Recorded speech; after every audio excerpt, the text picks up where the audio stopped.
야당은 법무장관의 20명 발언에서 자극을 받아서 부결이 됐다 이렇게 주장을 하는데 아직 그러기 위해서는 모욕감이니 뭐 이런 얘기 하지 말고요. 제가 한 말 중에 틀린 부분이 있는지를 정확하게 지적해 주시면 좋을 것 같아요. 게다가 오늘 국회 대정부질의가 있지 않습니까? 민주당 의원님들께서 제가 한 말 중에 틀린 부분이 있다면 상세하게 지적해 주시면 제가 얼마든지 말씀드리겠습니다. 지금 기자님들께서 말씀하셔도 될 것 같은데 근데 제가 다시 이렇게 찾아봐도 저는 틀린 말은 못 찾겠던데요. 제 말이 틀렸다고 지적하시는 의원님들은 뭐 라디오 방송에도 없으신 것 같습니다.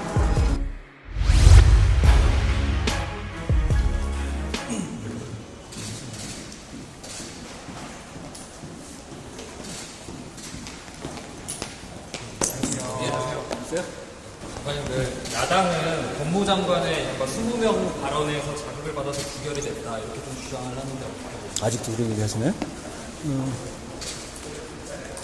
모욕감이니 뭐 이런 얘기 하지 말고요. 제가 한 말 중에 틀린 부분이 있는지를 정확하게 지적해 주시면 좋을 것 같아요. 게다가 오늘 국회 대정부질의가 있지 않습니까? 민주당 의원님들께서 제가 한 말 중에 틀린 부분이 있다면 상세하게 지적해 주시면 제가 얼마든지 말씀드리겠습니다. 지금 기자님들께서 말씀하셔도 될 것 같은데 근데 제가 다시 이렇게 찾아봐도 저는 틀린 말은 못 찾겠던데요. 제 말이 틀렸다고 지적하시는 의원님들은 뭐 라디오 방송에도 없으신 것 같습니다.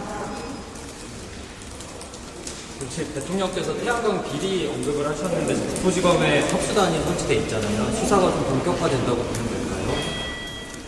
원론적인 말씀을 하신 거죠. 태양광이든 그런 보조금 비리는 그냥 공돈을 눈먼 돈을 채간 게 아닙니다. 결국은 그거 다 우리가 내는 세금이거든요.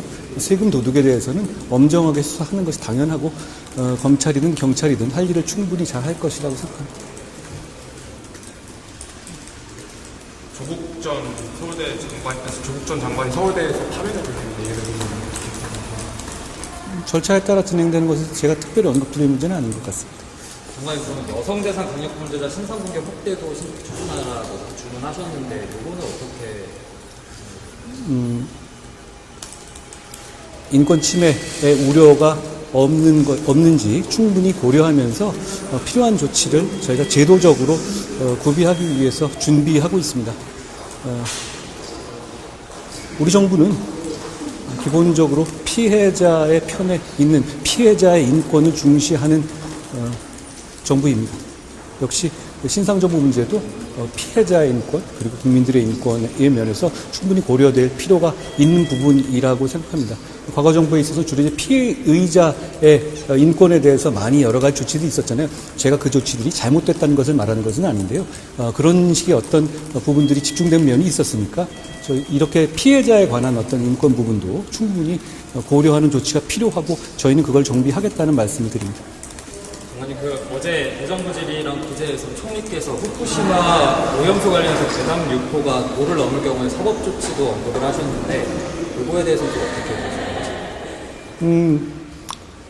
그거야 뭐 일반적인 말씀을 하신 것 아닌가 생각합니다. 그러니까 저는 후쿠시마 오염수 방류 문제에 대해서는 법무부는 특별하게 주무부서는 아닙니다. 아시다시피 지난 정부부터 그래왔죠.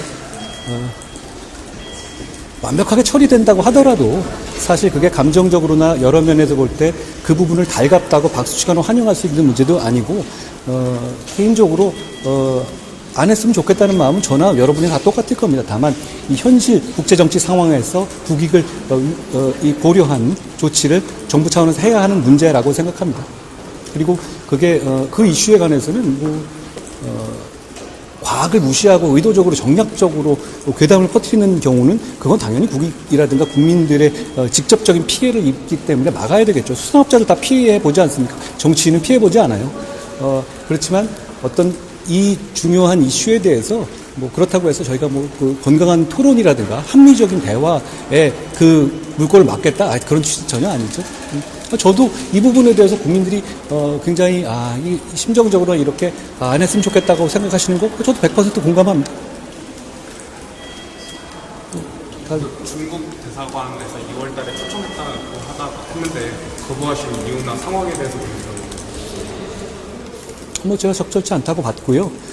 그 상황에 대해서는 이건 외교적인 어떤 대화의 내용이기 때문에 제가 이것을 공개하는 것은 적절하지는 않을 것 같고요.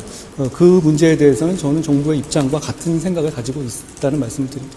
제가 마지막 하나만 더 여쭤보겠습니다. 중국인 국적 외국인 선거권 일부 제한하는 방안 작년에 추진하겠다고 말씀하셨는데 진행 상황이 좀 어떻게 돼요? 제가 작년 연말에 그런 말씀을 드렸죠.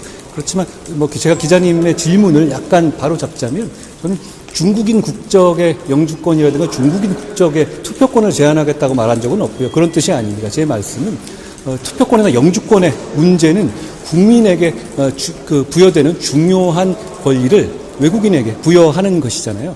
그렇기 때문에 그 기준을 글로벌 스탠다드에 맞춰야 한다라는 말씀을 드린 거고 어떤 특정 국가를 상정해서 말한 취지는 아닙니다. 영주권이라든가 투표권에 대해서 우리처럼 상호주의를 조금 덜 고려하면서 이런 제도가 있는 나라가 세계적으로 없습니다. 그렇기 때문에 저희는 글로벌 스탠다드에 맞는 영주권과 이 투표권 제도를 준비해야 한다라는 게 제 생각이고 거기에 맞춰서 영주권 규정이라든가 이런 부분에 대해서 저희가 검토를 진행하는 부분이 있다는 점을 말씀드립니다. 다시 말씀드리지만 뭐 특정 국가를 상정한다 그런 뜻은 아니죠. 꼭 중국을 상대한 문제가 아니라 국가가 가지고 있는 기본적인 기본권이라든 선거권이나 영주권이나 중요한 국민의 권리에 대한 어떤 입장과 태도라고 보시면 될 것 같습니다. 뭐 더 있으셔도 됩니다. 없잖아 뭐. 네. 저번 주에 사형 시효 제도를 폐지한다고 법무부에 국회에 제출한다고 했는데 그거에 대해서는 어떻게 되거든요?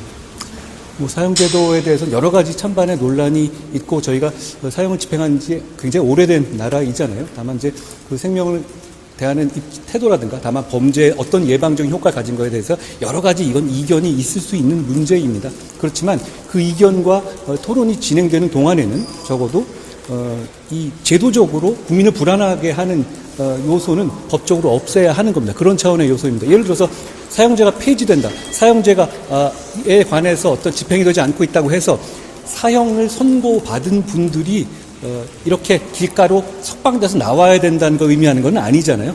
그런 차원에서 저희가 필요한 조치를 하고 있는 것이다 라고 이해하시면 될 것 같습니다.